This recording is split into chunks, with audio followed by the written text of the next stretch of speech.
Rain didn't stop protesters from showing up at the state capitol in Lansing, Michigan Thursday to express their frustrations with the state's lockdown orders.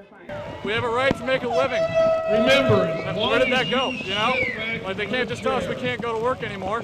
That's our right. That's our right to make a living. To support the complete opening of Michigan. Yep. That's why we're here. This is not a dictatorship. It's just tyranny that the government's doing. There's just no excuse for it. They're trying to equate this thing with the bubonic plague with tuberculosis. It's a problem, to be sure, but the cure is worse than the disease. Protests like these are popping up here and there in cities and towns across the United States. They are part of an effort to push governments to open the economy. But they also bring together a mix of causes: gun rights, anti-vaccination, anti-government but pro-Trump administration, who have seized the moment to further their agendas. I think the government's role should be assisting, not controlling. So what we've clearly seen is the government taking a very controlling stance. This is a total power grab.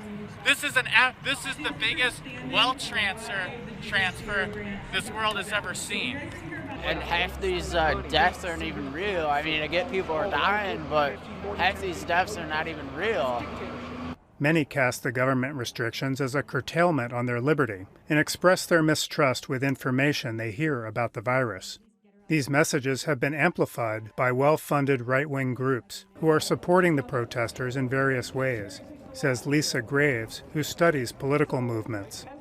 One is by providing them, basically urging them to do the protests and providing them guidance on optics, on how to make the protest look for the press, for press coverage. Another thing that we're seeing is the creation of social media sites or websites to help organize the people to advance these protests, to make them into a sort of a longer term political operation to advance their agenda.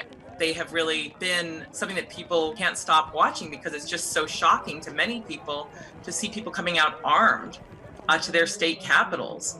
They've gotten, I think, in some ways, a disproportionate amount of coverage based on the fact that most Americans, the overwhelming majority of Americans, believe we need to have these measures in place to protect our lives and the lives of people we love.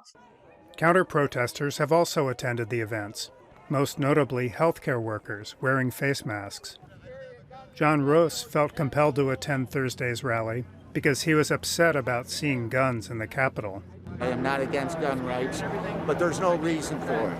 For some people, though, protesting is simply a way of being heard, standing up for the economic pain felt by many. I am here particularly for the small business owners that are struggling right now, and for the people that are forced to be unemployed and struggling to feed their families right now. There are signs that the protests are having some effect. This week, the Wisconsin Supreme Court threw out that state's stay-at-home order, siding with Republican lawmakers in a dispute with the Democratic governor. For VOA News, Matt Dibble.